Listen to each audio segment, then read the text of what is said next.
What are you reading?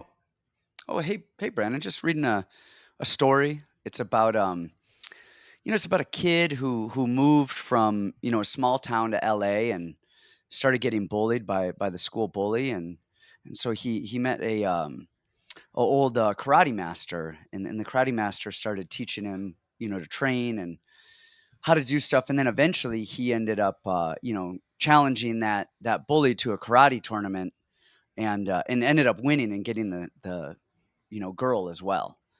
Um, oh wait, never mind. That's Karate Kid. Um, I grew up. I wish that was my life, but unfortunately, it wasn't. So I was just reading my memoir. I mean, just a little book I wrote. Maybe there's a Karate Kid anecdote in here somewhere. I don't think so, but I should have written one in. Um, but have you gotten your copy yet? Not yet. I'm still waiting. Maybe there's no post office in Russia either. Well, for all of you guys out there, if you haven't ordered it, go on Amazon. The link is in my bio. Order my book. It's not Karate Kid, which is a way better story than anything I've written. But I wrote it. It's kind of good. Maybe it's not. Find Is out and it see. very martial arts oriented? I had a guy message me and tell me that it motivated him to go back to jujitsu. I don't know. It's not. I mean, I talk about my fights. I talk about my fights. I kind of go through each fight individually, leading up to the UFC show and stuff like that. My brain aneurysm. So I do talk about all of the fights, and then I go back and I kind of relate childhood occurrences and other occurrences to kind of each fight and where they play out. Um, but I don't know if it's motivating or not, or if it's martial artsy or not. But it's definitely not like I'm not like a Bushido type of Zen guy. So That's you're what I not was going to get wondering. very I was like, that's an no. interesting. It's basically me doing the podcast with you, but I wrote it down, and I'm talking about my Okay, life though. now my question is like, say in between your third and fourth story in there, did you ever imagine like at any point in time you'd be on a podcast wearing a pink polo? I You at the hoped. time. I hoped. I mean, I hope that was my dream. That was my dream. And right now, right here, I am actualizing my dream that is written on page 78 in my memoir. Page 78 talks about, man, one day I hope a budding fighter student of mine and I will be on a podcast. And I can wear a pink shirt with a flamingo on it. So pretty much dreams do come true. Is where I'm at. We made it. We made it. We All got a right. short card tonight. Well, first, Be, before we get to that, I have a hypothetical. Okay, if give that's me all the right. hypothetical. I love them. Does Luke Rockhold fight first, or do we get paid by my bookie first? Oh, Rockhold's fighting first. Rockhold's Good going to answer. fight, retire, win the belt again, retire 3 more times, come back, and then my bookie will still have not transferred our money into our account. So Maybe we'll it's we'll with see my how that book. Maybe goes. it's in the mail, but it's with your memoir. Yeah, it came from Russia. They don't have wire transfers from Russia either. They don't have much of anything these days in Russia. Everybody cut Yeah, them off. they did. They did. Um, but yeah, we got a good card tonight. But before we get into the card, I actually want to bring something up. We hit 4,000 subscribers the other day on YouTube. Woo! Applause, applause. So anyway, you guys, man, thank you for that. That was big. We started at like a couple hundred in November, and now we're at 4,000. So just thank you guys so much for that. I do have a favor to ask for all of you guys who did subscribe. If you guys listen to us like on an actual podcast, iTunes, Google Play, Spotify, any of those, if you could rate us and leave a review, that would be super awesome. So love you guys. Appreciate it. Appreciate all your support. Um, Man, and actually, even before we get into this card, what a time bomb was last week's card. How crazy was that? All of those weird. First of all, every fight was a knockout except for I think what two main event, co-main, something like that. Gloria to Paula and then Calvin Cater and Yeah, I guess there was a couple, but man, there was a lot. But those lines, I was talking about the minus 200 plus 180-ish lines that they all seem like I don't know if they'd say they seem like trick lines. They were time bombs. All of those were like, oh, hey, so Kyle Dawkins should win. And then Doleeds goes out and does that to him. And then, I mean, we had the Phil Haas one. Phil Haas, of course, looked great. Similar line. Gloria DePaula. I mean, that was another line. Jazz. We got hosed on Jazz, though, not the line. The film that we saw on her opponent was from like 1974. That was actually when I was first writing the Karate Kid for the first time. That's when her first film came out, and she legitimately looked really bad on that film. And then she legitimately looked freaking amazing in that fight. I didn't get to Like, see it. She was world beater. Like oh my I heard she gosh. looked amazing. She looked amazing. Her striking and honestly, her lateral movement and ability to be sprinting backwards and laterally for 15 minutes, just piecing Jazz up. And Jazz tried striking, didn't work. She tried shooting, got thrown around like a rag doll. Dude, that girl, oh my gosh, she is going to fight. She's going to be top 5 soon. She was amazing. That girl was amazing. I was so Wow, wow. impressed. Amazing cardio, amazing striking, good power, good jujitsu. I mean, good fight IQ with doing certain things and separating. Amazing. So yeah, I was really, really shocked. I mean, not. I mean, just the film we saw, she looked horrible. I said it last time. I was like, dude, the film is horrible. She looks bad. Jazz can win. I Um, stereotyped her. I was like, okay, she's gonna, a typical small Brazilian that does taekwondo, and she's gonna get taken down and put on her back. I knew Jazz is not a good striker. We know this. I weirdly thought Kay Hansen was gonna outstrike her because her striking's that bad, and I was like, she's gonna big body her. That was the whole thing. Was she's gonna big body her, and we got the old bait and switch. she looked good. I I'm gonna bet the house on her most likely next time. I mean, she looked amazing. So who knows the odds? But gosh, she looked great. Um, I thought Cater won. I thought Cater won. I thought Cater won. I have to say, I ended up going to dinner, so I wasn't watching 100%. But every time I watched anything, it looked like Cater was winning. Kind of the whole. I mean, I think it was like on MMA verdict. I think it was like 75% said Cater won, 25 Emmett. Did you end up watching that? Yeah, that one I actually watched the whole thing, and we've kind of been talking about this even today, with sparring and everything too. I think round 4 was the big round, right? That was the one that I cannot believe they gave Emmett the round, right? Cater dropped him, but it was kind of like a weird drop. It wasn't like he decked him and he was like wobbly legs all over. He kind of dropped him and then he got back up. And the thing is, it's all optics, right? I mean, Cater's got a beautiful jab and he's busting him up and looking great and laser sharp, but he really looked passive and really afraid to engage, and he would never really close that distance and kind of let loose. And when he did, he kept going elbows instead of just punches, and he was missing. He couldn't hit him. And the very last part of that round, Emmett threw a big flurry. And so everyone was so outraged that round 4 went to Emmett on one card, and that was kind of the deciding factor of the fight.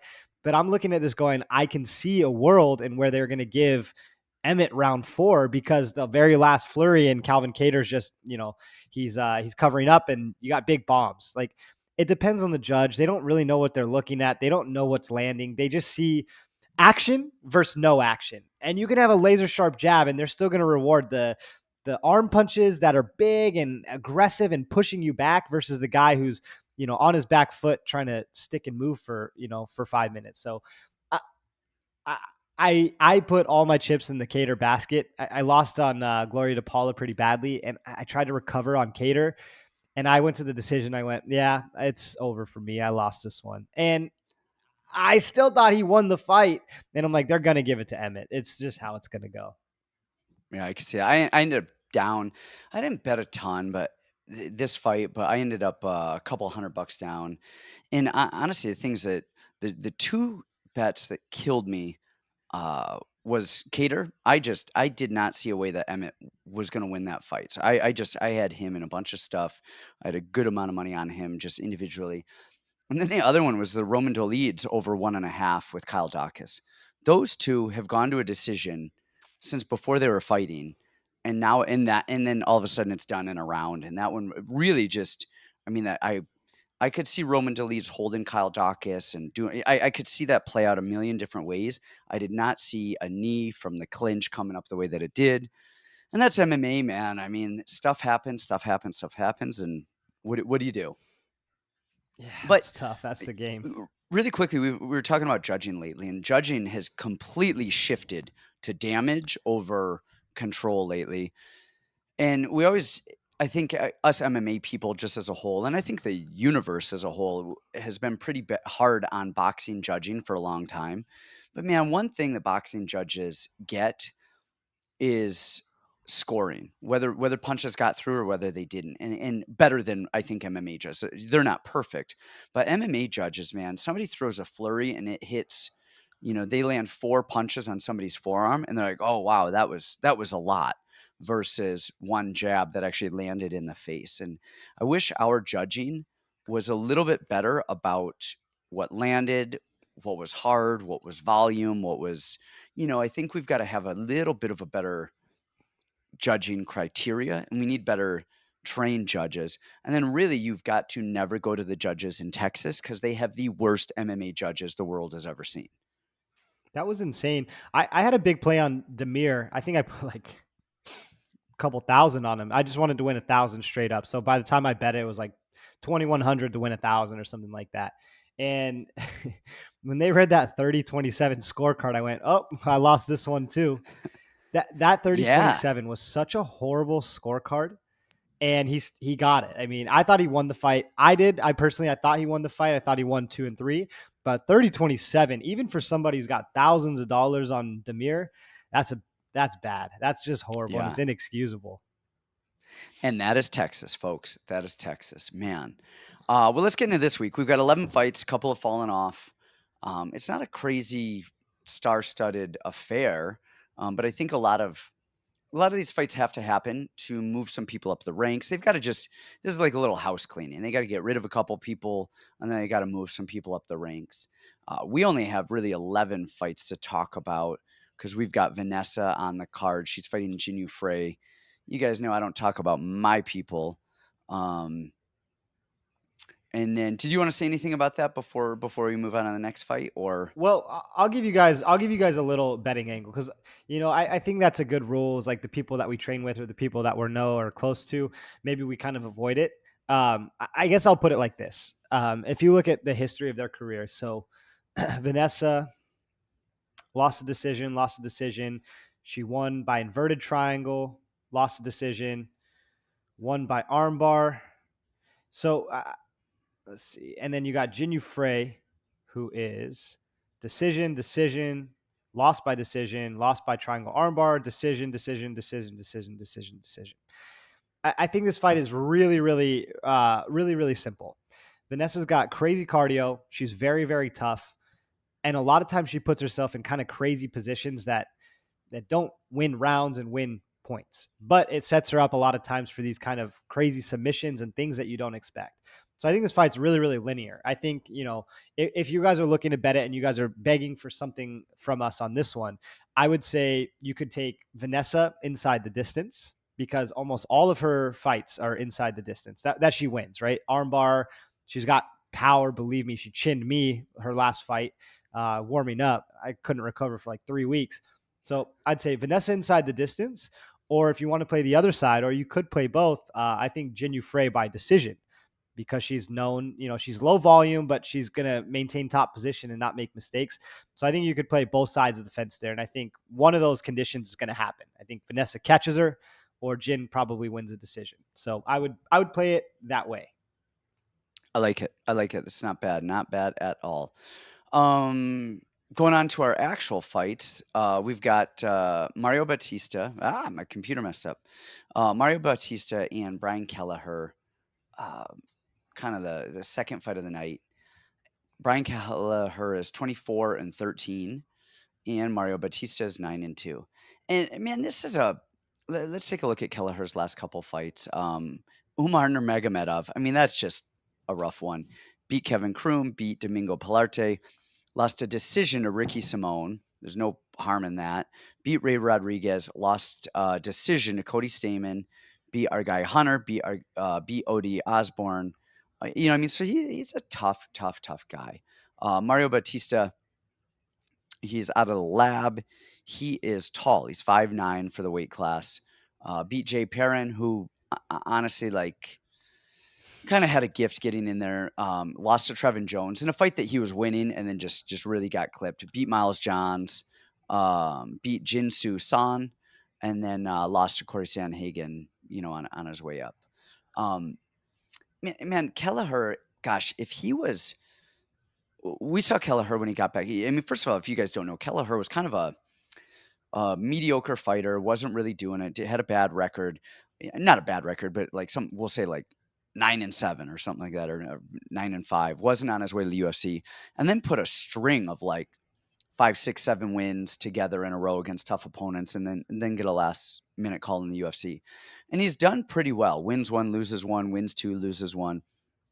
Wins to, beats the top guys, or I'm sorry, loses to the top guys, and then beats the guys that are kind of top 15, top 20 and below. He always brings it.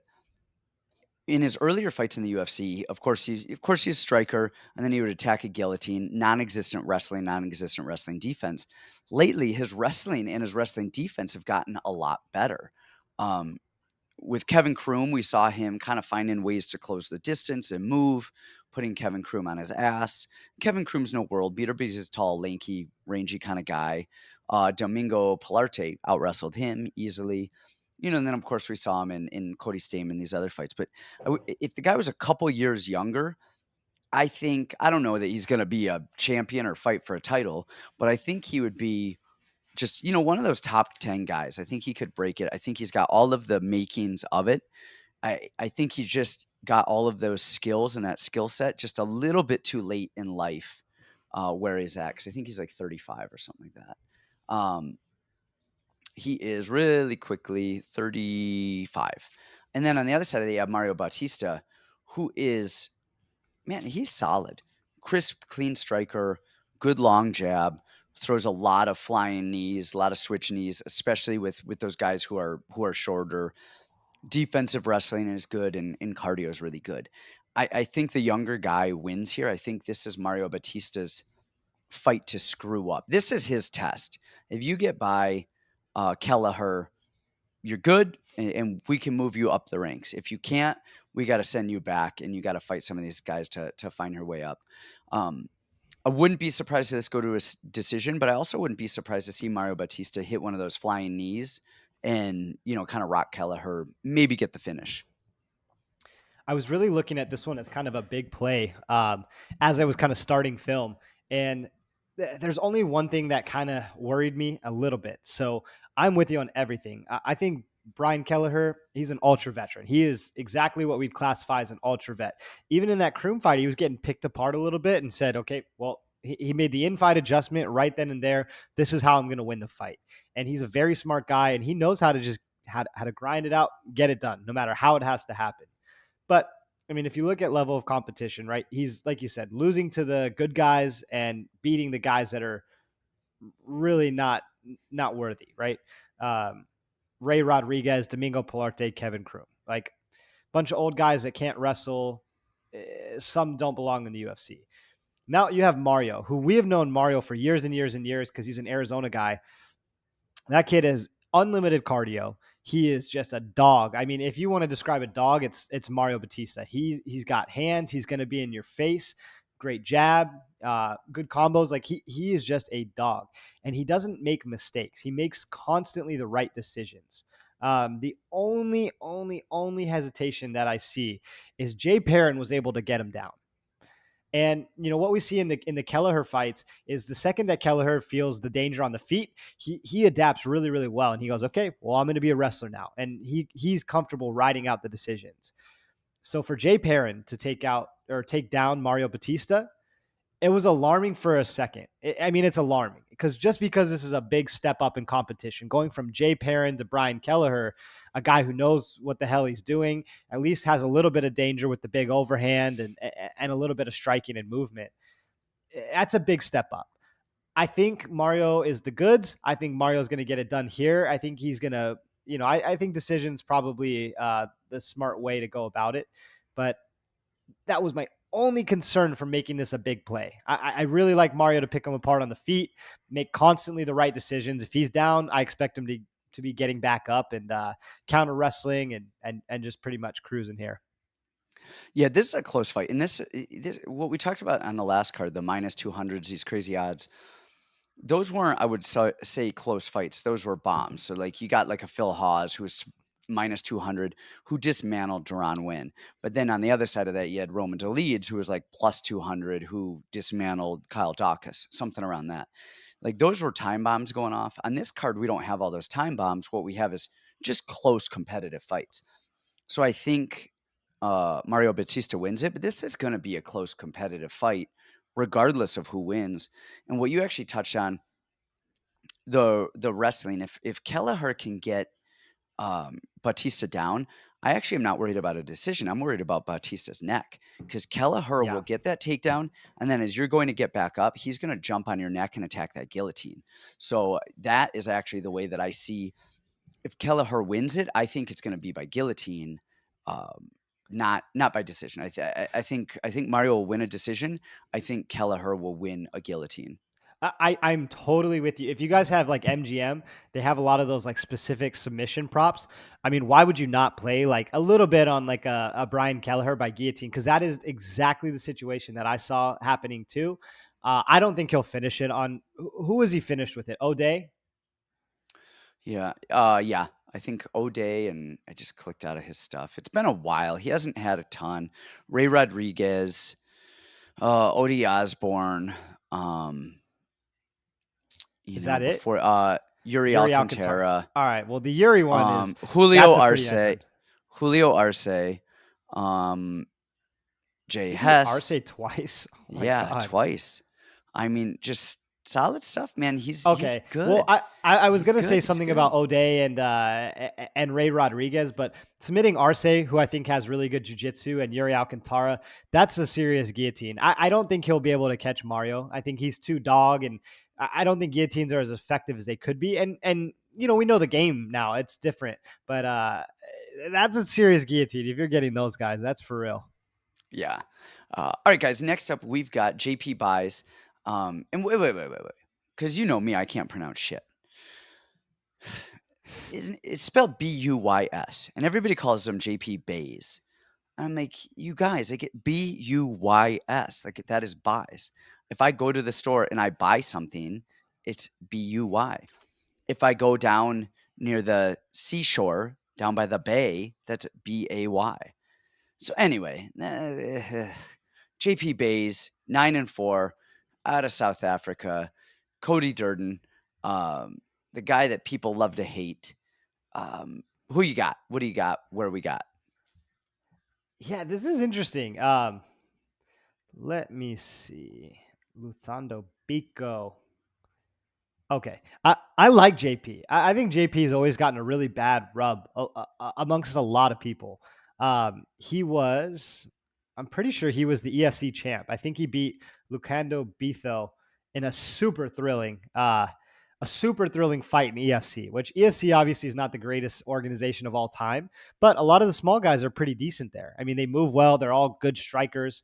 Uh, I really like JP's skills. I think with the news of his wife and Roman Dolidze and all that stuff, have this like weird thing about JP, and people really criticize him for the Bruno Silva loss. But we've trained with Bruno for years. We've always known how good his striking is. It's always been that good. Just as a fighter, how good he is. So for us, that wasn't really a surprise. It wasn't a shock, right? You have a guy who's pretty basic everywhere, nothing outstanding, not supreme athleticism, and nothing he's got, just that one trick against a guy who in Bruno who was underestimated and is very tricky. So I think on our end, we don't really hold that loss over his head badly because Bruno's done Yeah. that to a lot of people. And then he goes up and fights Montel Jackson at 135. And Montel Jackson is very talented, very athletic. He's great everywhere. Good hands, good wrestling. Like Montel Jackson is legit. And JP was in that fight. I mean, even had a couple moments where he had Montel in trouble. I mean, full rear naked choke, took him down, had a full guillotine that was actually pretty tight. Uh, I like JP. I think JP's got good striking. I think he's got good, clean jabs. He's got good power. I think he can wrestle. Um, and on the other side, Durden can wrestle too. But I think Durden is a bit of a bull in a china shop. And I think he's going to break a lot of guys that are kind of one round fighters. And that's how he's going to get a lot of his wins. We were just talking about JP in EFC. That fight went 4 rounds at a high pace. Like that was a great, great fight. So I think JP's got the cardio. I think JP's got the skills. Honestly, I see people saying, "Oh, it should be a lock." I think it's a little bit of recency bias, just because Durden has been more active and all the negative press that we're seeing on JP. But you have a pretty closely lined fight here. I think JP's wrestling's better. He's at Extreme Couture. He's getting good work in. C-Rod just came to town, and he was telling me about a lot of the guys he was training with at Extreme. And I said, "How's JP?" He said, "JP is really solid." So um, I like JP here. I think JP is gonna get it done. I think what's his name? Durden. He makes too many mistakes. A lot of times he's comfortable playing off his back a little bit, and then the gas tank is always a little bit suspect too. So for me, I'm going JP on this one. Man, I agree with you on JP's skills. Really slick wrestling, but not as good as people make it out to be on that telecast. Oh, he was an Olympic hopeful. Oh, he was training for the South African Olympic team. That's like a Jamaican bobsled team. All right, guys. So, like, I mean, that's like we've had some guys come up from the Mexico Olympic Egyptian team, and wrestling. exactly. Only the I real mean, ones know. yeah, some of the Egyptian. Gosh, there was that guy he fought in Pride actually got murdered, but he was like a two-time gold medalist out of Egypt. But they've had their moments. But yeah, as a whole, I mean, South Africa. Come on, guys. It's like you're a six-time Rhode Island state champion. It's like okay, so you're JV in any other state. Um, I'm gonna get hate mail from all the Rhode Islanders out there, but he really does have a fast shot. He turns the corner well. He takes the back well. He's got good jujitsu. I mean, I'm not talking world beater jujitsu, but decent MMA jujitsu. And his hands actually aren't bad. They're on a technical level, they're decent. He just doesn't have the minutes fighting to be comfortable using them. And I don't think he likes to get hit. That's kind of a weird one where, I mean, nobody likes to get hit, but you're comfortable getting hit or you're uncomfortable getting hit. So, again, on the other side, we have Durden, who I don't think is overly skilled anywhere. He did take Chris Gutierrez down about 1,000 times. Um, I mean, that's that. So that was a shiny moment, a draw with Chris Gutierrez, who's really tough. I mean, Gutierrez is solid. I didn't Um, think that should have been a draw. I thought Gutierrez should have won that fight. 10-8 so do for I. that was kind of BS. Yeah, that is definitely some BS. Anyway, so I mean, that's what he did. I'm not overly wowed by Durden's skills anywhere, but he's tough and he's got dog in him. And in MMA, I mean, there's always this balance. There's a couple fights that we'll talk about this. There's dog versus technique, and JP Buys is the more technical guy. What worries me is that he's not the dog and that Durden is the dog. JP should win this. He should. I mean, Durden's got 2 losses in the UFC, both by submission. JP Buys should submit him. Round one. I think he should probably round one, round two, find a rear naked choke, take him down, rear naked choke, submit him. I I'm okay betting JP Buys here. I'm not okay putting him in any parlays because I'm not confident enough in his ability to dog it out if he has to dog it out. If he had dog in him, man, with the skill set that he has and the cardio, the gas tank that he has, I'll ride with JP. He doesn't need the striking for me to ride with him. I need to see a little bit of dog when shit gets ugly, him not pulling guard, kind of holding on and trying It's to hard to find have his way dog when through. you're standing across from Montel Jackson up a weight class. Like, you know what I mean? That's a lot tougher task than a guy who's way smaller, is kind of like not as skilled, not as athletic. It's a lot easier to have some dog in you when you're fighting somebody like that. And I think Yeah. he wanted to have dog in him until he fought Bruno and realized Bruno was like, whoa, what the hell am I actually fighting here? Yeah. No, I'm in. I'm in on JP. I think he's gonna win. I would bet him straight up. So, again, a lot of these fights are really close anyway. So I think this is a lot of straight up bets for me because even the last fight, Mario Bautista, I think Mario should win. I think he's the A side here. I like him. But man, Kelleher's tough. It's gonna be a close fight. These guys are both good. So there's not a ton of parlay action I like on money lines here. But I do like, I like some guys. So All right, man. So next up, we've got who is up next? Who is up next? Oh, what are the odds on that last one? I think Buys is a favorite. Let me pull those up for you guys. Mario Bautista, whoa, he's actually minus 170 now, and Kelleher's plus 140. Wait, stuff is refreshing. Yep. And last time I looked at that, Bautista was maybe a 140, 150 minus. So it was, he's definitely moved. Cody Durden is a minus 105, and JP Buys is minus 115. So if you like either of those guys, good price tag on both. Skill, I think, goes to JP Buys easy. Cardio goes to JP Buys. Durden, I think is dog and a little bit of hate in him. Next up, we got Raulian, Paiva, and Sergey Morozov. This is, man, Sergey is 17-5 with his loss to Douglas Andrade in the UFC, beat Khalid Taha, lost to Umar in a pretty competitive fight that he was a pretty big dog in. And then we've got Paiva, who's 21-4, lost to Sean O'Malley, beat Kyler Phillips-ish, beat Zalgis, beat Mark De La Rosa, lost to Bontron, lost to Kai Kara-France. I like Paiva. I like his movement. He's squirrely. Kind of reminds me, he fought Nascimento, right? What, didn't he? And man, those two just squirreled it out. I think it was Nascimento. Just like scrambles and scrambles and scrambles. He's got good, clean, straight punches. Striking wise, fast kicks, good cardio, and he's got the dog in him. We saw with Kyler Phillips, man. Kyler beat that dude to an inch of his life, and he came back. I still thought Kyler won that. I thought Kyler really won that. I think they screwed that one up. But Rollins fought a lot of good people. And then Morozov, man, that last Andrade fight, that was a weird one because Morozov won that first round. I thought it was kind of looking like a good fight for him. And then second round came out, Andrade just like winging stuff over the top, clipped him. You thought, he was rocked. He looked like he had time to recover. Then there was an eye poke or a groin shot, I forget, and there was more time to recover.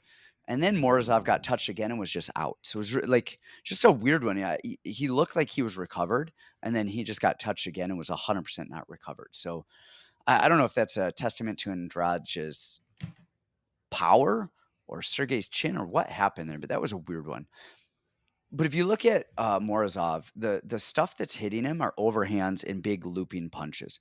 We saw that with Umar, and we saw that with Andrade. Raulian is such a sharpshooter that he's not a power puncher. I feel like Sergey's going to be able to really control the power in this. I think he's going to be able to rock him, score the big shots. I think he's going to be able to control the wrestling. He had a really good, just wrestling fight with Umar when they went to offensive, defensive. He's got solid wrestling. I don't see him getting caught in a submission from the top from Paiva's guard. And I think this is Sergey's fight. I like Paiva. I like his cardio.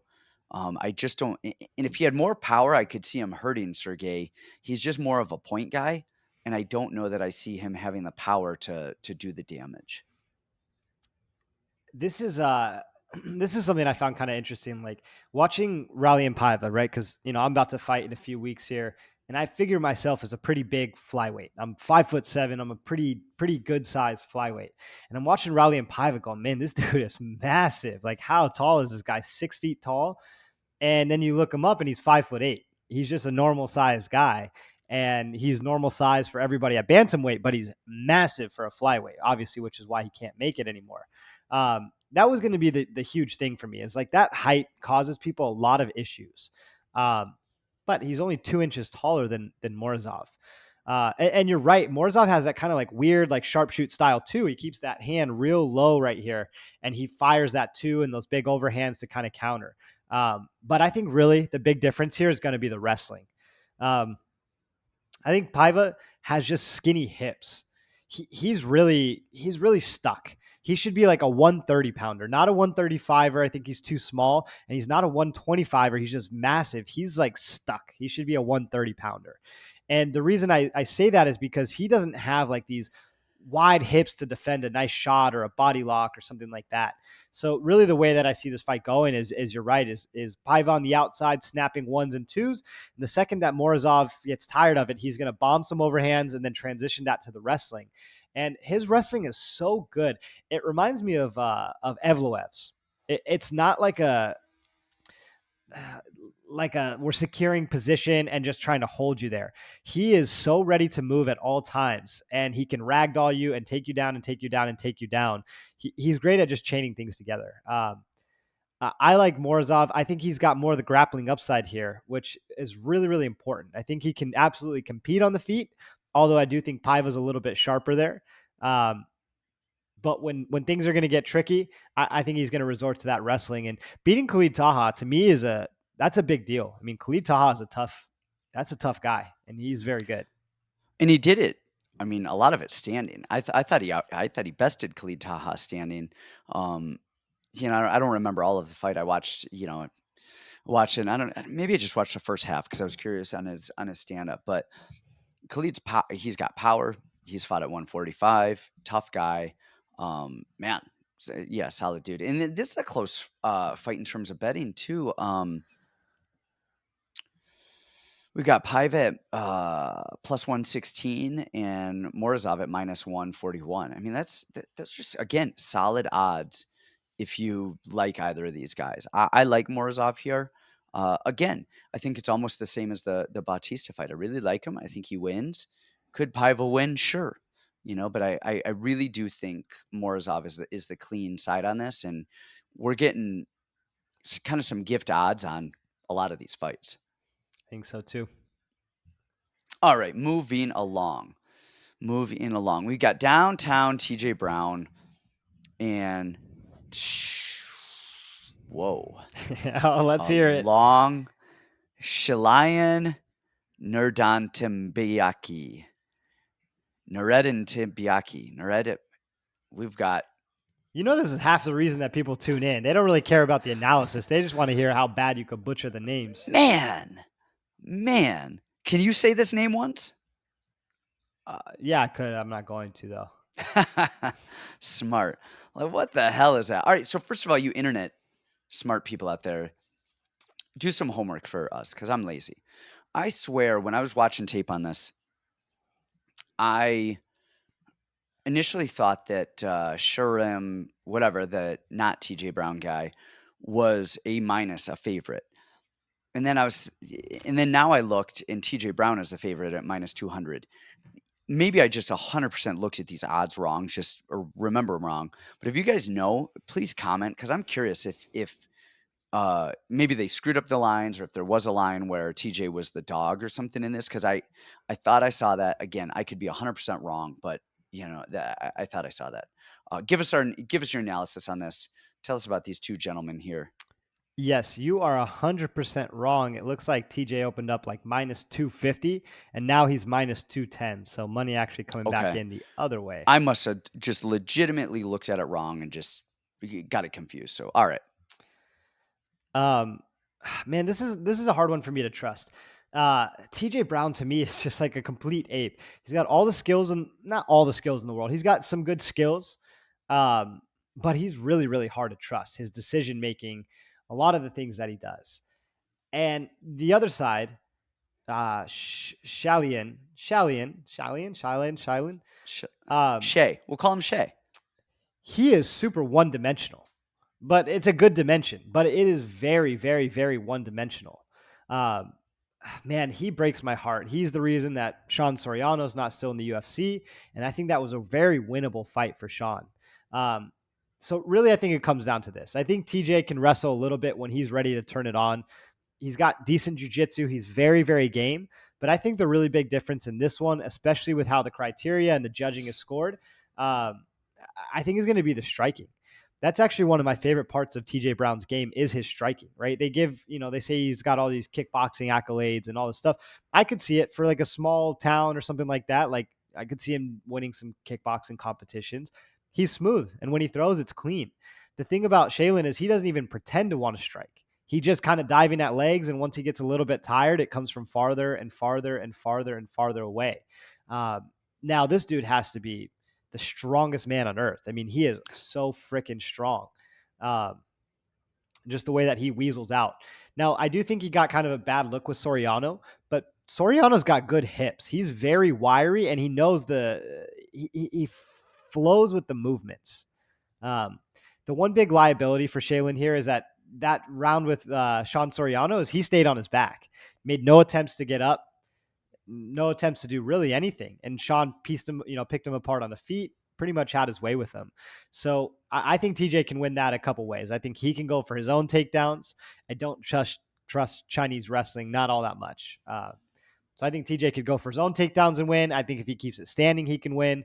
Really, Shaylin's only path to victory here is lay and pray, which you're already at a disadvantage because the judging has kind of gone away from that style, being able to win fights. One big moment after 4 minutes of lay and pray, they're going to give the round to the guy who did a little bit of damage. So for me on this one, it's going to be TJ Brown. Yeah, Shaylin, when you watch him fight, his head's moving and he's like in the stance, bobbing and weaving, and you're like, oh man, all right, this guy might actually have a little something. No striking at all. I mean, like, but he moves like he does, and he'll stay inching left, inching right, head movement, bobbing and weaving. I mean, the whole time, which is weird. But you said it, his wrestling is not fantastic. And the thing is, it's almost like a freestyle wrestling approach where he shoots drop steps, shoots to the legs from too far away. And he doesn't run the double and bring it up to the cage and then start going body lock. He will shoot to the legs. People will sprawl on him, and then he will exit out almost like, again, freestyle, collegiate style, not even funk, kind of really getting in there going. Um, and then up against the cage, he'll push people there, but he doesn't have great cage wrestling. He's a wrestler who transitioned to MMA and hasn't done enough time on the cage or in rounds to blend those things together. He's strong. I think he's physically, has the part. I don't know that he's going to be able to finish TJ Brown. I mean, how does he finish him? I mean, um, and then you said it. I mean, TJ Brown, he's dynamic. He's an ape. He's a freaking ape. Don't get us wrong. He is a In a freaking good way, ape. kind of. Yeah, kind of in a good way. I was really hard on TJ Brown for his last fight, and he looked really good in his last fight. Really dynamic, Give some you know. context. Charles Rosa, give some context. Yeah, oh, that's true. That's true. It was Charles Rosa who lays again. But he looked good, and again, you can only fight the people in front of you, and he did that fight well, and he looked good. His striking looked good. He looked good against Kai Kamaka. Um, I mean, he's got the wrestling. He puts his neck out there too much to get submitted. He's almost a little too comfortable in some of those wrestling exchanges where it's like, dude, you watch your neck a little bit. Um, I think TJ, if he doesn't get the finish, I think he wins 2 rounds, maybe even 3 rounds, but I think he's going to win round 1 and 2. And then if he is tired, maybe he loses round 3, but I think it'll be too little too late for the Chinese fellow coming over to Vegas. So, yeah, I like TJ Brown here. You know what I mean? It's not like Shaylin's a marathon runner either. I mean, that kind of Yeah. style is going to tax you no matter how much you've done it. I mean, it's tiring. Yeah, I like TJ Brown. All right, next up, who is up next? We've got Tafon and Nchukwi and Carlos Ulberg. And man, Tafon he's 6-2. He's a Lloyd Irving guy, same boxing coach as Sadiq. Lost to Jun Park, beat Mike Rodriguez, beat Jamie Pickett by decision. Let's see. He's got his last fight was a loss, and then he's got 3 decisions in the UFC, alternating wins and losses. Ulberg, on the other hand, is 4-1. A lot of kickboxing experience. Lost to Kennedy and Nchukwi, which was really that was that, you guys. If you want to know what a Homer Simpsoning is, that's what a Homer Simpsoning is. He beat Kennedy every which way you could beat somebody, and Kennedy was like, well, I'm still here, and he knocked Ulberg out. So that was his debut. Ulberg is good. He's fast. He's tall. He's athletic. He moves well. And he's handsome as hell. That counts for something. Fucking best looking guy there is. Like, Jesus. Like, come on. Ugly yourself up a little bit. Give the rest of us some hope. And we saw in the Kennedy fight, he actually came out a little bit more boxing heavy, chin down, hands up a little bit more, throwing more hands. And then in his last fight, we saw him kind of sit back on that back foot a little bit higher, almost a little bit more karate-ish stance, which I don't like, but I see why he did it against Sharon. Only issue with Ulberg, again, cardio, you got to wonder about cardio, okay? Fabio Sharon is not, and he's come and trained with us. Um, I mean, he is probably not even in the UFC anymore. And Ulberg could have really probably put him away, and he just didn't. And you wonder if that was a cardio thing because he was like, man, let me not gas myself out. I gassed myself out in the first one. But even in the second round, might even been the first round, where he took a couple deep breaths, and that was not a very fast paced fight. Um, and Sharon did catch him. I think he dropped him with like a short little overhand left as well. A And, couple times, yeah. yeah, and at that weight, anybody can drop anybody, whatever. My real thing on the other side, we've got, man, I don't even know how to say it, Tafon. And he is slow as molasses. All right? He is a slow, slow human being, but he's durable. His hands are high. Um, he's there. He's got good cardio. Not a lot of wrestling, not a lot of jujitsu. This is going to be a stand-up fight. I mean, maybe somebody's pushing or clinching a little bit, but this is where we're at now. I like Ulberg here.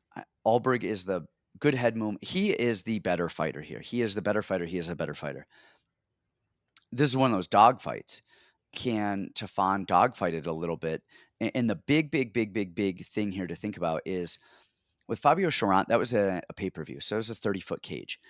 Charant fights slow. Ulberg wanted a slow fight, didn't want to push the pace, but he had a lot of room to move around. In this small cage, Tafon is going to be able to just plod forward and pressure him if he wants to. And I like Ulberg here. He's a better fighter.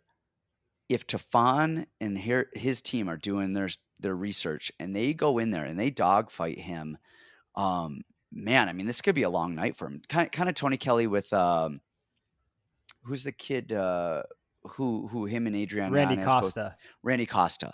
Like that was just a good game plan. Get in his face, fight him hard, tire him out, and then go from there. So I think I like Ulberg here. I don't think I actually want to touch money on this because I mean these guys are Tafon's a pretty durable guy. Hands are up, moves forward. So I don't think I want to touch it with money. I think that's a really smart decision because we actually had talked about this a little bit before, and I agree with you. I think Ulberg is the better fighter, and what I did a lot last year was I just picked the better fighter. It's weird, like I almost start overcomplicating this a little bit. I'm like, well, what if, and I what if myself to death into the wrong pick when I know it's not the wrong pick, and okay, small cage, this, and this. Okay. But I'm looking at Ulberg and I'm going, okay, I don't buy into him. I don't think he's going to be a title contender at any point in his career, anything like that. But he's a solid kickboxer. He moves well. He's very clean. He hits hard. There's a lot to like about Ulberg. And, city kickboxing guys, I think his takedown defense will be decent enough. And you're right. Tafon is slow, but he's got that big block head. And his style is great for cardio. I mean, his style requires almost zero cardio. Just a None. plod forward, yes. But Ulberg's requires a lot of cardio, and so that's what's so tough. So this fight is like, okay, if we pick the better fighter and say they win 90% of the time, we're gonna go Ulberg here, right? Ulberg picks him apart, probably KOs him, right? He's a good enough striker where he could probably put Tafon away, especially coming off a knockout. Um, I guess Ulberg would be my pick. I don't love it, and I'm actually probably going to be rooting for Tafon. I like that kind of forward pressure style. Like, let's wear you out. Let's take a beating for a round, and then let's finish this in the second or the third. So I'm gonna pick Ulberg. I don't love the pick, but I'll be rooting for Tafon. Man, I almost because you were talking about picking the better fighter 90% of the time. But the other thing we talk about all the time, the betting Bible. What's number one in the betting Bible? It's cardio, and I It's know. cardio. And so, I'm going to toss this back and forth. Friday, of course, we put our picks up. This is going to be one of those that I really, and again, maybe I just stay away from it because, gosh, man, Tafon. Let me look really quickly because I want to see. He's 6-2, but he did get flying kneed by Azamat toward the end, and Jun Young Park did pick him apart. He's not finishing Jamie Pickett, but Jamie Pickett has decent cardio. It really comes, man. I'm sticking with Ulberg. I'm sticking with Ulberg. I'm sticking with Ulberg. It's a risky pick. I don't like his cardio, but I think, like you said, don't overthink it. We can add all of these things in. Even with Kennedy, he really had really good head movement until he got clipped. And again, I mean, that's all it takes. Kennedy's probably an inch taller than Ulberg with a longer reach. I think Tafon and everything considered, I think Ulberg's gonna get the win. All right. What do we got next? Um, we've got Chris Curtis up against Rodolfo Vieira. I I'll take I this like this one. fight as a fan, man. I like Chris Curtis. I I thought Phil Hawes was gonna starch him. I thought Brennan Allen was gonna starch him. This dude is just game.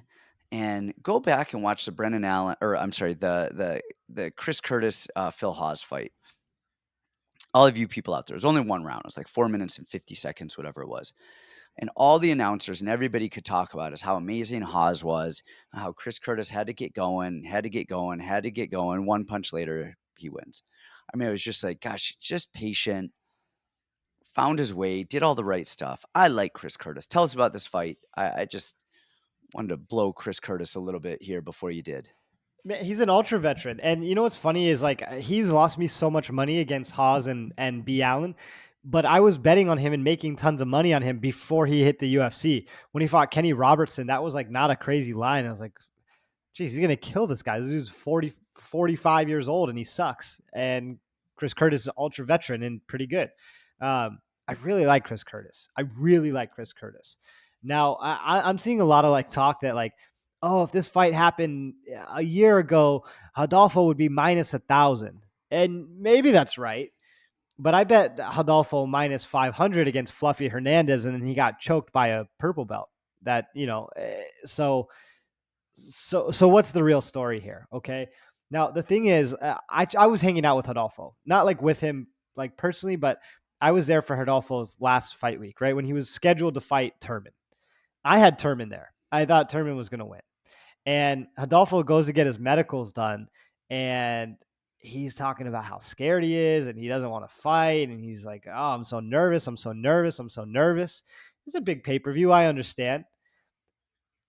From what I'm hearing, from what I've heard, he's running his academy in Orlando. He's really good friends with Bruno Malfacine, but he's running a full time academy. He's pretty much living alone in the middle of Orlando with no training partners, nothing to do, right? And then I think every once in a while he flies out to Fusion Excel to go train with those guys. I just don't know what Rodolfo's dedication is to the sport right now. I think that has to be extremely stressful trying to run an academy. So you're either training full time for this UFC fight or you're running an academy, but you can't do both very well. Um, it's not a lot of money in running an academy, especially when you're in the middle of Orlando by yourself with nobody. So there's a lot of factors. Like, I don't think Rodolfo really wants to fight. And I think he got pulled out with like some crazy heart condition. We had news of him not being cleared to fight way before anybody else did. We heard it firsthand in LA. I think he's got a crazy heart condition. I think he doesn't want to fight. I think he's probably wanting to use the money to keep the academy afloat for a little bit. Now, as far as the skills, Rodolfo looked great his last fight, right? He looked great. He kind of came out with that karate bounce and he was throwing an amazing jab. Um, Here's my thing with Rodolfo. Consider the opponent on this one, okay? The guy he did that to was Dustin Stolfutz, who's to me like one of the biggest nothing burgers ever. I mean, the guy's like game and he'll stick in there, but he doesn't do anything well. And especially his striking is not good. He plods forward, doesn't throw anything dangerous, no head movement. There's nothing of note there. So yes, Rodolfo looks world class on the feet against Dustin Stolfus. That being said, Dustin Stolfus rocked him a couple times, and every time he put the pressure, Rodolfo would never throw back, right? He would throw a nice countering jab, but every time Stolfutz would swing on him, he just covers until Stolfutz is done, and then he would fire back. Well, Chris Curtis, he's the ultimate Philly shell, walking forward. I'm going to punch as you punch. I'm going to counter, and I'm going to work the body. And the body, I think, is the really important part in this fight because not many guys in MMA work the body and especially work it like Chris Curtis does. Really, I think it comes down to this. I don't think Chris Curtis has the best takedown defense in the world, but neither did Dustin Stolfutz. And like 2 or 3 times, Dustin Stolfutz got right up off of Rodolfo because Rodolfo tries to rush the transitions too quickly. He was trying to swing for the back when he didn't have it. And all Stolfutz had to do was hold one wrist, and he was up and out of Rodolfo Vieira, who's one of the greatest black belts of all times, the black belt hunter, like this insane guy. And you go, wow, that was so easy. Like MMA is not jujitsu. And a lot of times I like to trust the guy who's been doing unlimited rounds and has 36 fights, and he's an ultra, ultra, ultra veteran with a really bad style of, for Rodolfo, right? That forward pressure, tons of punches, body work. I really like Chris Curtis here. If he can get out of the first round. To me, it's first round for Rodolfo or bust. And it's not even a cardio play. I think the reason it's first round or bust for Rodolfo is if he can get him down and get a quick sub. But if Chris Curtis shows that he can get up and get out of the exchange, out of the grappling, that forward pressure is going to break Rodolfo. The body shots are going to break Rodolfo. He's going to get chinned coming over the top, just like B. Allen and Phil Haas did. I think Chris Curtis is so game. He's been around for a million years. I could look like a total fool here. He could get taken down and submitted in one round, but I like Chris Curtis. I think it's a great style, great matchup for him. Yeah, Rodolfo's a rear naked choke round one or bust, and that's actually not a bad live play. I think if makes it into round two, bet Curtis or something like that. Kind of see what it looks like, see how the fight plays. But that's definitely a decent bet there. These guys are opposite stance, and that eliminates the jab as a primary weapon. I forgot to say that. Yeah, and it forces them. I mean, unless Rodolfo's going to shoot single legs, which we've never really seen, he's a blast double guy. It really puts him further away of doing that. So then you add on that he's working with Maness, who's a phenomenal karate coach. He's worked with Pitbull. He's come and trained with us. Super nice guy, really adept striker. I actually really like Maness. His style is phenomenal. That is going to actually, I think, hurt Rodolfo here because it's kind of a long guard, almost that fencing guard, which actually pulls him even further away from Curtis for that shot if he wants it. Maness, he likes that long guard. He likes to draw people in, push and pull, push and pull, push and pull, and then fire that right hand to catch it. And you see him working that with Rodolfo quite a bit as well. But the thing with Curtis is kind of a walk backwards counterpuncher kind of guy a lot. So he's going to force Rodolfo to go to him and play first. That's going to be a hard one. And then when he does go forward, I think he's going to rip the body first. So he's going to be leveling under Rodolfo's straight right. And then it just comes down to Rodolfo's going to shoot. He's probably going to get the blast double. They're going to hit the mat. And then can Chris Curtis get back up? And you said it. Stolfus got back up. We've seen Chris Curtis taken down before. We saw him taken down in the PFL against that giant Russian. Have his back, defended, got out, came up. I mean, and I think Chris Curtis at 185 is better than Chris Curtis at 170. I like him here. I like him here. Rodolfo looked a lot better, but the thing is with striking, with anything, you guys. So if you guys are competing in anything, and you think you're better, so I've been training boxing for 5 years, and you've been training for a year, we'll say. But when we just start, if I'm passive and kind of sitting, and if you're just like throwing a jab, and I'm letting you kind of stay at range, you can make me, or not even you, I can make you look as good as me by not pushing it. But if I throw a 1-2-3 and you throw a 1-2-3 and we're just exchanging jab cross hooks again, well, little by little, yours is going to drop and get sloppier faster than mine.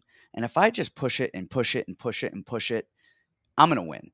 you're going to slip up faster than I will because I have better skills. But if you let the game go really slow, you can match me and you can move away and you can this and you can that. So if Curtis is there and we saw that with the Stolfus fight, Rodolfo looked good. You're like, whoa, he looks great. And then he would push those exchanges and push him, and they'd get those firefights, and he'd get clipped, and you're like, oh, he's not comfortable there. And that's what Curtis needs to do is he's got to get some firefights going, and he's going to watch Rodolfo striking crumble quickly and turn into a wrestler. Um, I like Curtis here. He's on an amazing win streak. That could be recency bias, but man, for him to stop some of Phil Hawes's shots, and just he looks good, man. He looks good. He's on a roll. It's like betting against Sean Strickland right now. I'm not doing it. Well, Who we'll will get to probably that be fight in his corner. Yeah. yeah. Well, we'll get to that fight in a little bit because he's fighting Alex Pineda. But man, Sean Strickland's killing people. Chris Curtis is killing people. I like Curtis here. Um, That you know, style's really hard to deal with. Somebody who doesn't care and is so comfortable staying in the pocket and just fighting. Like, even if you guys go back and watch the last breakdowns, I was a big B. Allen fan forever. I'm off the train for probably for good because he's a bag of milk and just loopy, folly kind of over guy. But at the time, he looked great, right? I called him against Puna, and I was like, man, he looks phenomenal. He's the man. and I fought And you I on thought, that. I was going for Puna on that, and yep. you were we. I was wrong. I was a Puna guy in there. You were from the And roofs. Brendan Allen looked amazing in that fight. And then he fought Chris Curtis. And if you guys listen to the breakdown, I didn't say, I'm not flipping sides like crazy. I wasn't like, Chris Curtis sucks and Brendan Allen's going to kill him. I think what I said was, man, Chris Curtis is an ultra veteran. He's very, very good. I just think Brendan Allen's a little bit sharper, and that win against Puna was awesome. I think he's going to pick him apart and he's going to win. And he did well. He did well in that fight, just like Phil Hawes did well in that fight until they didn't, until that pressure gets to him. And we saw actually the exact same thing with Sean Strickland and Brendan Allen. Just that I'm going to stay in your face and just keep throwing punches.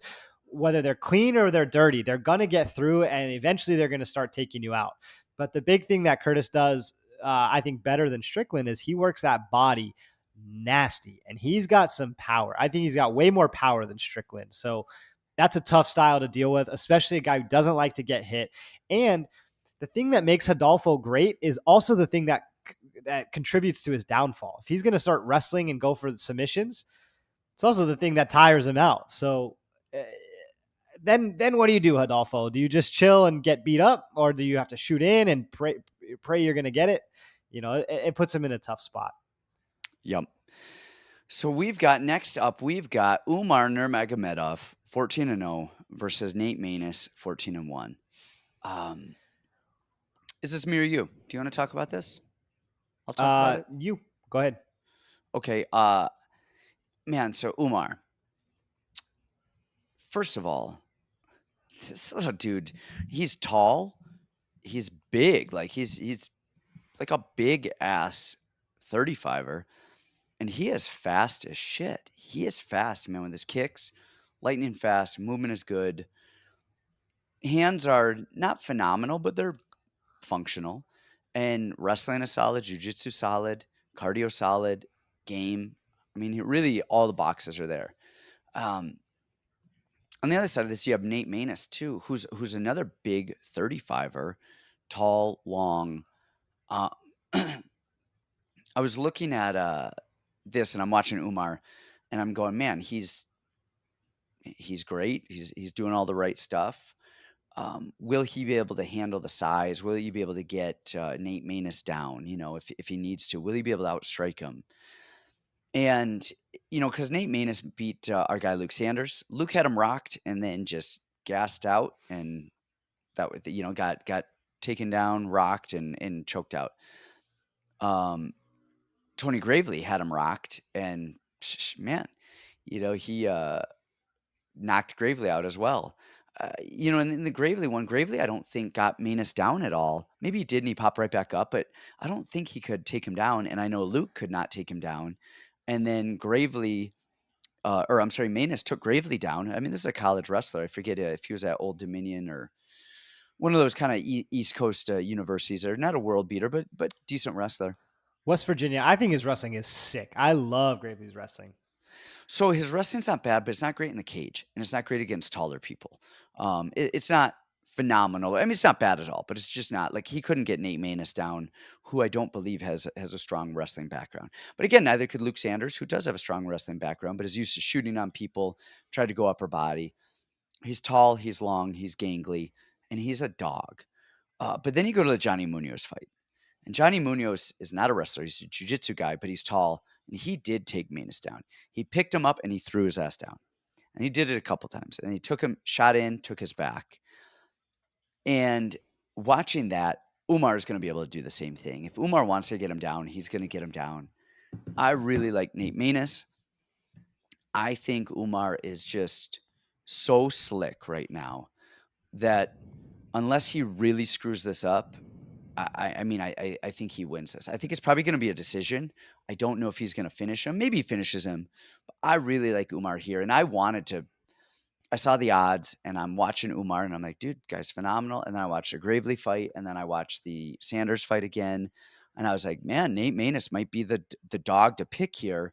And then I watched the Johnny Munoz fight, and I was like, nope, nope, nope, nope, nope, can't do it. That said, I mean, these odds are. I'm going to pull them up right now. We've got Umar at -1,000, Nate Maness at +625. Um, don't bet Umar. Why are you going to bet $1,000 to win $100? I'm probably going to throw a small bet down on Maness just because if he freaking wins, because he's good, he's solid, he does all the right stuff, he's got good cardio. Um, you know, you bet $100 and you get $625. Like, that is not bad. I will probably throw a lotto ticket down on him, knowing I'm probably going to lose it, but it's not the worst bet I'll ever have made. I actually feel the exact same way. So, opening up the week, first glance, I was like, okay, Umar is going to smoke Nate Maness. And I saw a lot of people like, Nate Maness is going to be the dog of the week, going to be the dog of the week. And then they went back, looked at it, and like, nah, never mind, never mind, never mind. I actually felt the opposite. As I went back, I'm like, dude, Maness is not bad. He's got good hips. He got taken. So the Johnny Munoz fight was important for me, but for a different reason. So against Gravely, showed great hips. Like Gravely had a tough time getting him down, especially a tough time keeping him down. He's long. He's got a good jab when he does throw. Tough guy. But his hips are nice. Like on blast doubles, he gets those hips back quickly. Now, Umar, you're saying how good his wrestling is. I just felt almost the opposite. When he fought Kelleher, Kelleher did a lot of defending and a lot of good things, and Umar was actually shooting from so far away. And that's on Brian Kelleher, who's like 5'6". Now I'm thinking him trying that same thing to Nate Maness, who's 5'10". Eh, That's a big difference, and it's a lot harder style. Now, what swung me back to Umar was Johnny Munoz, but Johnny Munoz is not a good wrestler. He's not a good takedown guy. But what he is good at is shooting in a takedown and then coming up and finding the back. And that's exactly what Maness' weakness is. He's great at defending blast doubles, but that's not really how Umar shoots. He shoots, that to get to the cage, to start working the body locks and the clinch and everything like that. Um, I think that's how this fight plays out. Is Umar is going to try 500 question mark kicks, and it's going to be kind of a stalemate, maybe even some close rounds. Like I can see a world in where Umar is overconfident in his striking and ends up losing a decision because he's just doing question mark kicks while Maness is throwing, ones and twos. Um, See, I I got to interrupt pray. there. I got to interrupt. I think Maness's kicking game is not solid, and he's a decent striker with a long jab. But if he's not, I don't know that he's going to be able to handle the distance of those kicks, and so I don't think he's going to be able to get those punches off. Because if Umar was a puncher, and we were talking about somebody who's going to box Nate Maness, I would agree with you on the striking thing.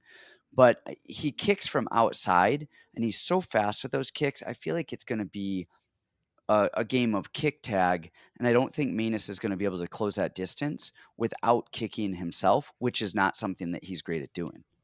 How effective are those kicks really? I don't love those kicks as just Man, like your primary game plan. as a primary game plan, I don't. I mean, I wanna say I don't like him, and the guy's 14-0 against really good competition. So his movement is so good, even more so than the kicks. First of all, his lead high kick is just so fast, and he's playing he's slapping you with his foot. I mean, it's like, don't mess with the Zohan, man. There's just a foot slapping you in the face, and how do you close the distance and get him in? And then on the wrestling side of it, you talked about it. Um, his hips are great. And when somebody defends leg takedowns as well as he does, what do? You go upper body. And what do the Russians do? They shoot low, they come upper body, and they Johnny Munoz throw your ass down to the ground. I I mean, Maness is so tough. I don't see a way that Maness wins this. Again, you guys, I'm gonna throw probably a $50 bet down, just knowing I'm gonna lose it because I mean, man, if I win, I mean, that's $300 in the bank. I don't know. It's a dumb bet, but I'm gonna do it. I wouldn't tell you to do it. Umar's gonna win. I'm gonna lose $50, and then I'm gonna be like, "Hey, Brandon, why'd you let me bet $50 on Yeah, Nate don't do it. Maness?" Don't do it on Maness. I think Umar's. I mean, we're not groundbreaking here, but Umar's definitely the side. He's gonna, if you can find a good inside the distance number or the spread. Let's see if there's a spread number. This is about to be sickening. It's minus 1200, and let's see. Umar spread is minus 450. That is disgusting. So if you guys feel like being gross, then go ahead and play that minus 450 for the Umar spread. So I said, "You can't touch it. He's too expensive." Umar's great. What do you wanna do with it? I'll put $450 down. All right, so we both got Umar there. Nothing shocking there. Nope, not at all. Next up, we got Thiago Moises, Christos Giagos. Um, do you got a read on this? Yeah, you know what? I didn't want to do this one at all. I didn't want to look into this one. I didn't want to watch film on it. These are Why? two guys. These are just two guys that I'm like, about both of them. And as I'm watching Thiago Moises film, I'm like, this guy's not bad at all. This guy's like pretty solid. Um, Man, he's solid. I really like Thiago Moises. In my mind, he's always been this kind of like frumpy, small, like way undersized guy that's got like he's like the little engine that could. But actually watching him, his counters are great. He makes great decisions, good fight IQ. He's pretty decent everywhere, but I love how he fires back. We used to do that drill when, we feel a tap here and we're firing back right away. He does that. And he's got fast hands, good kicks. Like I really like Thiago Moises. I think sometimes he makes some mistakes with jujitsu, but he's got good jujitsu and he knows it. Now, as you would say, on the other side of things, you got Christos Giagos, who, man, he toggles between the worst striker of all time and like serviceable. Like sometimes I'm watching him, he's off balance. His feet are all over the place. He's clunky. His head is like he looks like a day one kickboxer. And then sometimes he looks good, like he's throwing down and he looks dangerous. Um, they both kind of have that grappling edge. So I think that should nullify itself and cancel each other out. But I think Thiago Moises is going to be a great pick here. I think that's going to be a really, really, really solid play. I think he's just better everywhere. I love his exchanges in the pocket. I love when he's getting hit, he's swinging back immediately. Great return fire. Um, I think Thiago Moises is the side. I think he's going to cruise. I think he's the better fighter by a mile. And even if he is undersized and the little engine that could, he's a good engine. He does things right. He really does. I think he's a mainstay at ATT where Giagos is trying to fit in at Sanford or wherever he's at now. And I don't think he's getting the personal attention and work that he probably needs. He got picked apart by Sean Soriano and then caught that real crazy Darce at the end, which broke my heart. But I think Thiago Moises is a great play here. I'm gonna keep this short. From the mountaintop, Thiago Moises.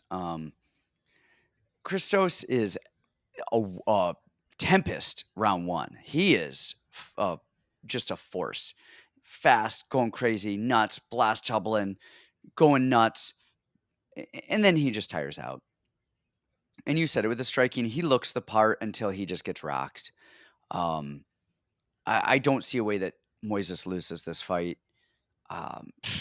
That's it, man. Like, just I could see Thiago getting a finish here or a decision because Christos is hard to finish for the most part, but you get a guy like Thiago Moises who is good enough. I think I could see cardio round 2 or round 3 coming in and Thiago Moises getting the finish there, or even a TKO round 1. Man, Thiago from outer space. Done and done. All right, put it on the love 'em. All right. That is on a love 'em. This next one is a weird one to me. Josh Parisian against Alain Baudot, who's a Parisian. So, like, how does that work? If the last name Parisian beats the guy who's a Parisian, who is who has rights to Parisian? Parisian. I don't know. I'm just saying, you guys, you do the math. This is a riddle right here. Um, Baudot is a pretty slick striker. He used to be a 205er, came up. Um, good striker. Comes out of the same place Cyril Gahn did. All those guys are just great strikers. If you saw him before his UFC tenure, uh, we would call this guy every bad name there is. 700 spinning elbows in a row, a cartwheel kick. Like, what? I mean, you're a 205 doing a cartwheel kick, ending up on your back. And then he got choked out. Here's a fight. You might know the answer. If you don't, internet people, tell me the answer. I need to know this. He's listed at 8-3. He has a fight Todd Stout, whatever it is, in TKO. Tapology lists it as a win via disqualification. I watched that fight, and that dude just got choked out in round 3. Do you know what that's about? No idea. So I would love to hear it if anybody Okay. knows. Yeah, if anybody knows, let me know. I don't know if he got disqualified afterwards, if it was just a mistake on Tapology, if the other guy popped for PEDs, and I don't know, but that he just lost. Against a Parker Porter fight, who these guys have a common opponent. He looked good, man. Good, clean, smooth striking. Defended a lot of the shots. Really good hips. Floated well. And the third round got taken down and just didn't get back up. And that was kind of that. Um, I like him. I like his movement. I like stuff. I don't think he's ever beaten an opponent with a winning record. I think the one win that he had on his record, he actually lost via rear naked choke, unless you guys can tell me what the hell happened.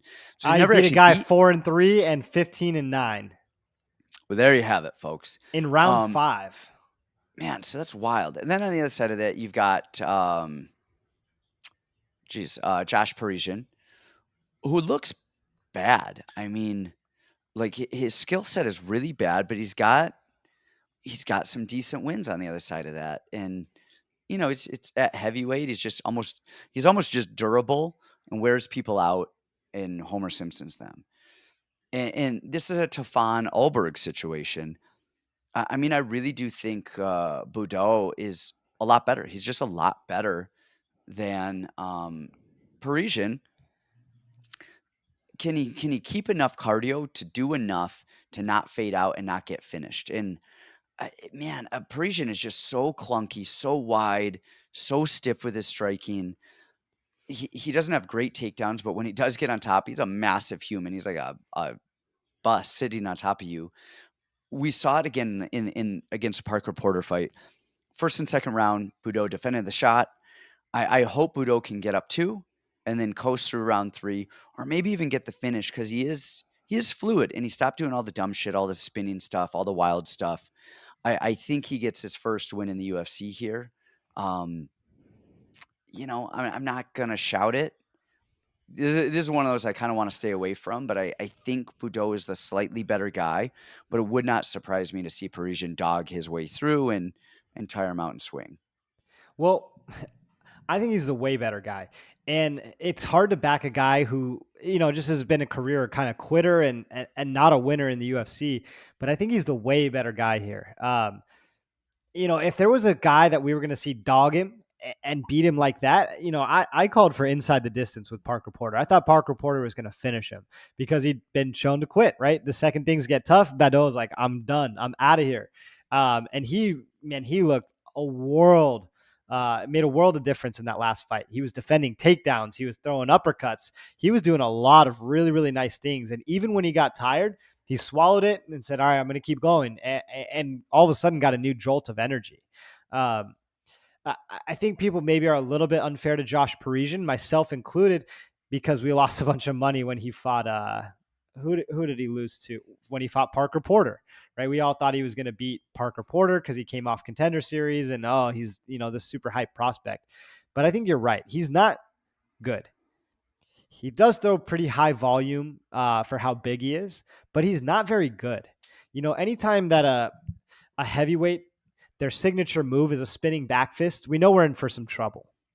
That's like his whole claim to fame is a spinning back fist. He's just slow and he struggles with dynamic guys. I mean, we saw Don'Tale Mayes piece him up on the feet, take him down a million times. And I'm looking at Baudot going, oh, he's like the same thing. He's agile, he's in, he's out, he's way faster. Parisian's not going to have that grappling edge. If Parker Porter had a tough time taking down Baudot, I think Parisian is going to have that too. And even if he does get down Baudot, I think he's going to tire himself out doing so.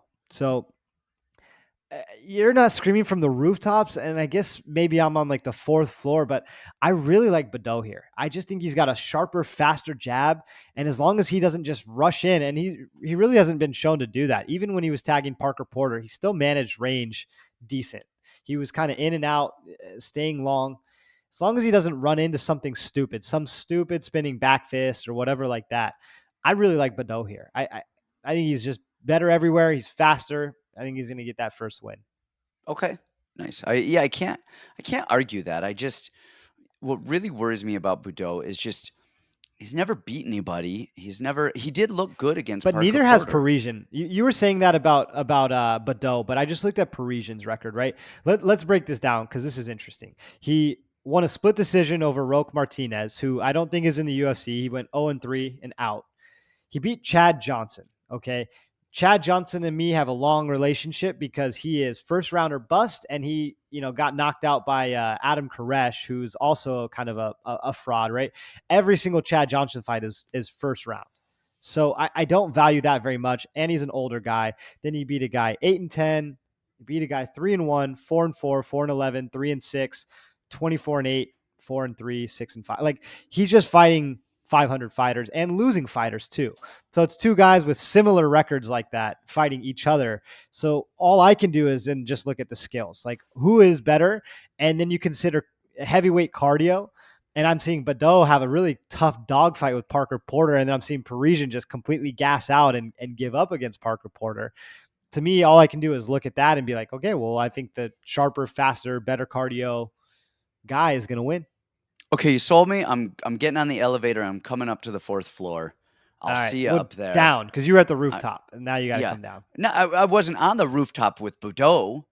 For I went Thiago back down. Moises. So come Yeah. on down. Yeah. I was up there with Moises, but then I had to go downstairs and grab some food. And then, all right, I'll see you up there. I'll grab you a baguette and we can watch Baudot fight. All right, man, we got the co-main event. Neil Magny, Shavkat Rachmanov. Whatever. Before, just to say this, like, just in general, I'm watching Rachmanov, and he's good. I'm watching his tape and stuff, and I was like, man, and I saw the odds before that. I don't know why. All of the other fights on the card, I did film study. I thought this is who's going to win, who I thought would be the favorite, who I thought would win, yada, yada. Then I look at the odds. I don't know why. I just want to see the odds on this one. And Magny is like a plus 300. I'm like, it's disrespectful. Magny's been around forever. He's long. He does all of the right stuff. Good, clean jab, sharpshooter, worked so much on his wrestling, great cardio, all of that stuff. And then on the other side, you have Rachmanov, who I remember having a hard time taking down Oliveira. Who was it? Alex Oliveira, and ended up getting the guillotine. I don't think he could take him down. And then, he beat a 5'4" midget, um, and beat Carlston Harris, who just looked scared, and all of this stuff. And so I'm going, man, plus 310 might be decent. Neil Magny, I'm riding with the guy. And then I watched Magny's last fight with Max Griffin. I'm like, the Neil Magny that I remember has aged, and he was Yes. just face there, slow. He just didn't look the part. And Rachmanov hasn't had like world beater competition in the UFC, but he is just finishing everybody. He can't take Oliveira down, so he jumps to a guillotine. He ends up taking Prazeres down or dropping him, I forget, and then rear naked choking him. He ends up hitting, and I think that started from a spinning wheel kick, and then I think in Carlston's fight, I think that was a wheel kick too that started that. He's finished every single fight. He's 15-0. He doesn't only finally find a way to win against guys who are stopping stuff that he's doing. He finds a way to finish. I wanted to be able to go, Neil Magny's the guy here. You guys don't disrespect him. Don't do it. This and this and that. I just can't. I think Rachmanov is. I think this is his coming out party. I think it's a good fight for him. I think Magny is as tough as they come. I think he's phenomenal. I think he's good everywhere, and I think Rachmanov is probably going to finish him. Is that your piece? That's it, man. That is it. That is it. I just I don't have more. I don't have more on that. I mean, I could break it down on a technical level more and more and more. Um, Rachmanov does all of the right stuff. He's tough as nails. His distance, like he moves away. He fights where he wants to fight all of the time, and he controls the fight. Like that is the most impressive thing about him. When he doesn't want to engage, he's out of there. He moves his distance, and then he comes back, and he'll find a spinning attack, a body shot, or just a stiff, clean technical Russian. I know he's not Russian, but he has got that upright Russian jab boxing style. And then he mixes in the kicks well. I don't think his wrestling is world beaterish. I think it's good. I don't think it's as good as some of the other guys in the area in the region. But man, his striking is good. His jiu-jitsu is good. I like him. I love the way that Henry Hoof talks about him. They have a room full of guys and probably too many guys. And we've talked about that a few times. Like that Sanford room is disgusting. All the talent in the world, but you don't have enough coaching to get to everybody. But then you hear Henry Hoof kind of talk about Shavkat, and he seems to be like the that really talented guy off in the corner that everybody knows is going to be a champion someday. But he's not flashy and he's not anything. He's very like unassuming and very quiet. And I love hearing Henry Hoof talk about him like that. I think he's so clean. Beautiful jab, beautiful straight. He's aggressive when he needs to be. When he's on the cage, that was my one worry, is that Magny's going to hold a body lock and pin him on the cage. But geez, Magny looks like his arms and legs are detached from each other. And they're also detached from his body. The way he was throwing punches against Max Griffin was alarming, right? He kind of like sends them from up above. They're really weird punches, and there was not much power on them. Just by the nature of how he throws them, I mean, he has no bone structure to land a hard punch there. And what was really alarming too is I don't know if he was trying to slip, but in that fight, he was ducking down so much on every punch. He's what, 6'3". He's so tall. And he was like not slipping the punches. He was ducking down and then just putting his head right in line for Max to hit him. And he got rocked in that fight, and he looked not great in a lot of points, and Max was stopping all his takedowns. And I think, I played Magny huge in that fight, thinking of, okay, the Magny of old, or the Magny that's in my mind.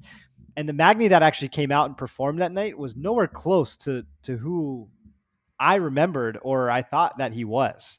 Um, Man, I'm watching these two guys and I'm like, man, Magny is just not on his level. He's a serviceable guy.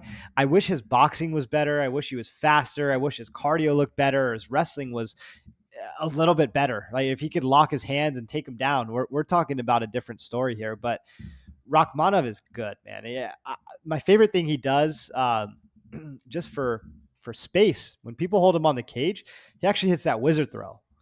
hits that wizard throw to create enough space to get his underhook to get off the cage because he knows better. He doesn't want to stay there. And then he was getting locked up in the clinch by Cowboy, and that's actually why he went guillotine. He was getting locked up there. Saw it, said, all right, let's do it. And the way that he finishes it, you can tell it's a beautiful finish. He knows what he's doing on the ground because you can see guys who jump for guillotines and you can see when, instantly when if they know what they're doing or they don't. I fancy myself a pretty good guillotine finisher, and I don't have the balls to do that. Not like Rakhmonov did. So the guy's just got swag. He's got confidence. He's got beautiful punches. He's really similar to Demir to me, Demir Ismagulov. They're both M1 champions, but same kind of recipe. Let's just be solid takedown defense. Let's be great jabs, great fundamentals, and then the finish is going to come. We're going to find it. I mean, Demir doesn't finish people, but same kind of basics. I love the basics. Great jab, great counter wrestling. I don't think there's another play here other than Shavkat. Yeah, if this was a few years ago and Magny was a couple years younger and Shavkat just wasn't quite ready for him yet, maybe you could make a case somewhere. But man, yeah, I think Magny at some point got old, which we do, man. There's no in those, and I don't say that as a knock. I really like Magny. I've liked him throughout his career. I chose him in his fight against Max. I had money on him in his fight against Max. There was a couple points there. I was sweating it a little bit. Um, and I like Magny. I think he does all of the right stuff. I just think this is his time has passed him here anyway on this fight, and I think the fresh blood wins this. Um, brings us to our main event. Tell us about Arman Tsarukyan, Mateusz Gamrot. And this is kind of a, I don't know, not to be an asshole. It's kind of a weird main event, just star power wise. These guys do not have a lot of name value, and it's maybe they're trying to build the names outside of the Connors, the Poiriers, the Gaethjes, but in that 155-pound division, they have so many top fighters. Why are these two getting the main billing here? I feel like there's so many other divisions where they could be building guys that are kind of weak, that aren't strong divisions, and they could be building those divisions with somebody versus these guys who have a star-studded division. I'm not sure, but I think it's because they recognize that Arman's the future of the division. Like he is that good. He's that guy. And Gamrot's really good too. What's funny is I got an invite from my buddy Arturo to go train with Arman in LA, and all the Armenians. It's like it's the last thing I want to do in my life. Like go train with this like brute Russian Armenian 55er and two Olympic gold medalist Armenians that are all way bigger than me.